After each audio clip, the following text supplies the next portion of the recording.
नमः संस्कृताय सुप्रभातम साथियों कल धनतेरस के दिन में सभी अभ्यर्थियों के लिए जो तैयारी कर रहे हैं उनके लिए और विशेष रूप से जो आरक्षित वर्ग के हैं उनके लिए बीपीएससी के द्वारा बहुत ही बड़ी खुशखबरी दिया गया है।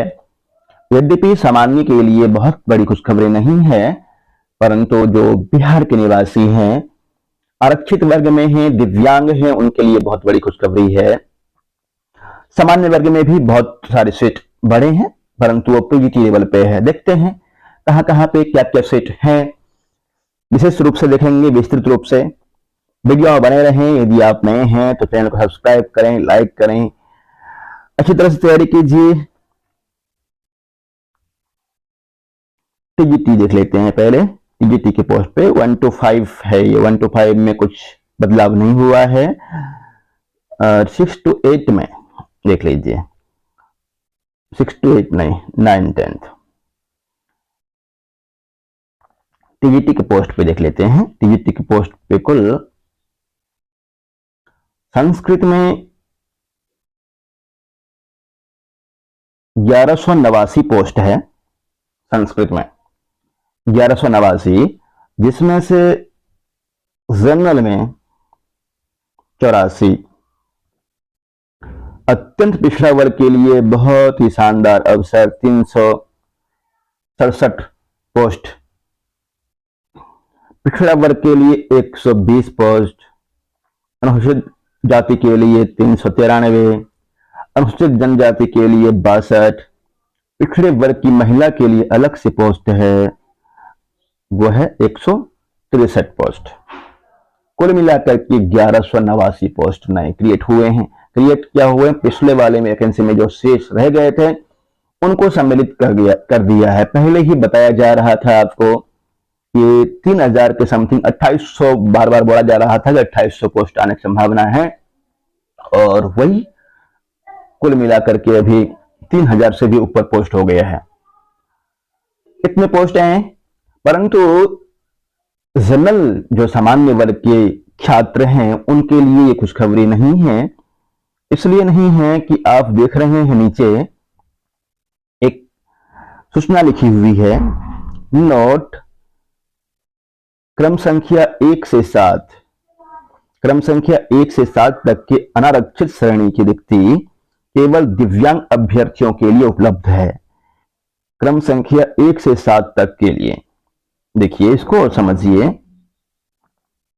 क्रम संख्या 1 से 7, क्रम संख्या 1 से 7 ये है, यहां से लेकर के हिंदी से लेकर के उर्दू तक जितने भी हैं, ये सब वैकेंसी संस्कृत की भी है। इसमें ये 84 पोस्ट देखने के लिए आ रहा था हमें, 84 पोस्ट है, परंतु वो दिव्यांग के लिए है। जो दिव्यांग अभ्यर्थी सामान्य वर्ग में हैं उनके लिए है। उनके लिए बहुत बड़ी खुशखबरी है, दिव्यांग अभ्यर्थियों के लिए। सामान्य अनारक्षित वर्ग के लिए नहीं है। टीजीटी में कोई परिवर्तन नहीं हुआ है। अनारक्षित वर्ग के लिए, आर्थिक रूप से कमजोर वर्ग के लिए भी कोई परिवर्तन नहीं हुआ है। परिवर्तन हुआ है तो यहां अनुसूचित जनजाति, अनुसूचित जाति, अनुसूचित जनजाति कुल पद 1189 है, परंतु सामान्य वर्ग के लिए सिर्फ दिव्यांग में जो है उनके लिए है। निराश न हुए, आप के लिए पहले 700 750 के आसपास पोस्ट है। हाँ, कुछ तो लाभ होगा। ये अभ्यर्थी पहले बहुत ज्यादा मेहनत करते, शायद अब कम मेहनत करेंगे, उतना ज्यादा मेहनत नहीं करेंगे इस सीट को देख करके, और इनका वैसे भी कोटे में चयन हो जाएगा, ऊपर नहीं जाएंगे। तो 750 के आसपास पोस्ट है आपका टीजीटी में।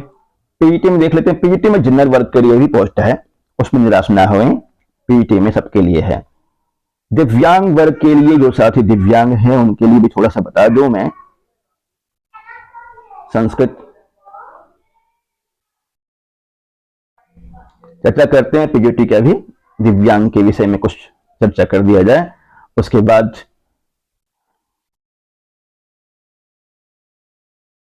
दृष्टिबाधित के लिए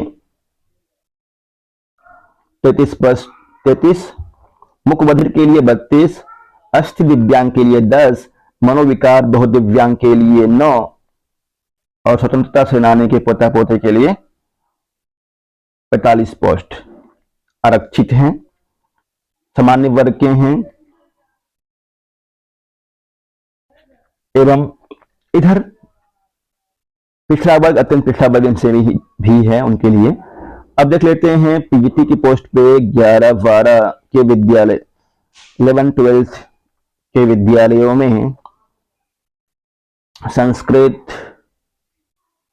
इंटरप्रेन्योर, ज्योग्राफी, अरबी, बांग्ला, कंप्यूटर विज्ञान, मगही, संस्कृत। देखिए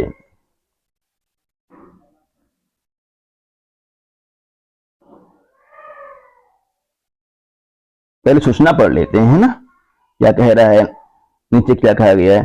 क्रम संख्या 1, 4, 6, 8, 15, 16, 21, 22 के अनारक्षित श्रेणी के व्यक्ति केवल दिव्यांग अभ्यर्थियों के लिए उपलब्ध है। संस्कृत है 29 नंबर पे, दिव्यांग इसमें नहीं है। अब जानकारी ले लेते हैं क्या क्या है। संस्कृत में कुल पद कितने हैं? कुल पद देखिए, बहुत अच्छा। पीजीटी में तो बल्ले बल्ले हो गई सबके लिए, पीजीटी में मस्त चांस। पीजीटी में कुल 1031 पोस्ट है। पहले 700 कुछ पोस्ट था, पहले 746 पोस्ट थे, 746 पोस्ट अब नए क्रिएट हुए हैं 1031। दोनों को जोड़ देते हैं तो 1777 हो जाता है। दोनों को जोड़ेंगे तो बन जाएगा 1777। इतने पोस्ट हैं कुल मिलाकर के पीजीटी में। पीजीटी में बहुत अच्छे पोस्ट, तैयारी कीजिए साथियों, बहुत शानदार अवसर। और एक जनरल के लिए भी है, शामिल जनरल के लिए नहीं है, इसमें सबके लिए है।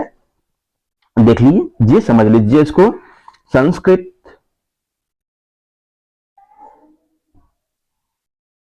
256 पोस्ट अनारक्षित वर्ग के लिए है, 256। आर्थिक रूप से कमजोर ईडब्ल्यूएस के लिए 121 पोस्ट, पिछड़ा वर्ग के लिए 226 पोस्ट, अत्यंत पिछड़ा वर्ग के लिए 226 और पिछड़ा वर्ग के लिए 155, अनुसूचित जाति 206, अनुसूचित जनजाति 32, पिछड़ा वर्ग की महिला के लिए 35। इस तरह से बंटवारा किया गया है।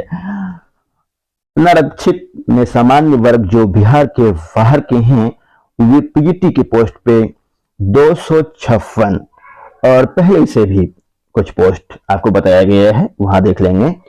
कुल मिलाकर के 700-800 के आसपास, 500 के आसपास हो गया है सामान्य वर्ग के लिए। आगे देखते हैं और किस तरह से बंटवारा किया गया है। महिला, अनारक्षित महिला में 90 पोस्ट, अनारक्षित महिला के लिए 90। आर्थिक रूप से कमजोर महिला के लिए 24, अत्यंत पिछड़ा वर्ग की महिला के लिए 78 पोस्ट आरक्षित है। ये उसी में से है, अलग से नहीं है, ध्यान देंगे।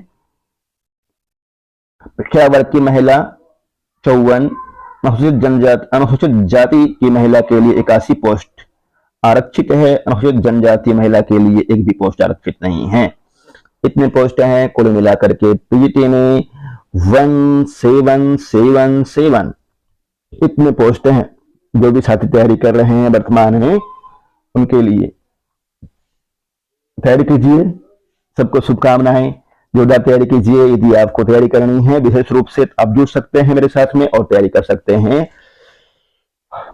बस तैयारी कीजिए, सबको सफलता मिलेगी। अब तो इतने छात्र भी नहीं है, हाँ इतना छात्र नहीं है, परंतु सामान्य में अभी भी टक्कर बना हुआ है, ध्यान रखिएगा। पीजीटी में यद्यपि कुछ लाभ मिला है, पीजीटी में सामान्य वर्ग को कोई लाभ नहीं मिला है। अभी पीजीटी में 206 प्लस में 206 पीजीटी में कितने लाभ हुए हैं सामान्य वर्ग को? 200 देखेंगे पीजीटी में 256 और 121, इसको जोड़ेंगे तो 7 7 2 1 3 377 पोस्ट न्यू आपके लिए है। सामान्य वर्ग जो बिहार के हैं उनके लिए 121 इसमें से, और 256 पोस्ट सामान्य वर्ग के लिए कहीं से भी हैं, आप तो भर सकते हैं इस पे 256 पे। और पहले से भी है 200-300 के आसपास पहले से भी सीट है, 600 के आसपास कम नहीं होते हैं। तैयारी कीजिए मस्ती से और स्वागतम, सबका स्वागत है।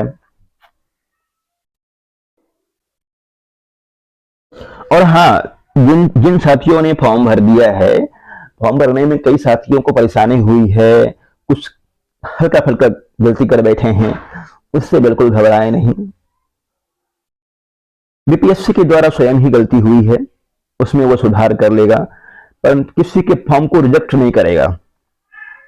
बहुत बड़ी गलती नहीं हुई है क्योंकि बीपीएससी ने सही तरह से दिशा निर्देश नहीं दिया था, इसलिए किसी के फॉर्म को रिजेक्ट नहीं करेगा, सबको स्वीकार किया जाएगा और हो सकता है सुधार करने का अवसर भी दे, नहीं तो 13 तारीख के बाद विचार किया जाएगा क्या करना है। अभी शांति से रहें, धैर्य से रहें, बिल्कुल भी बहुत टेंशन नहीं लें।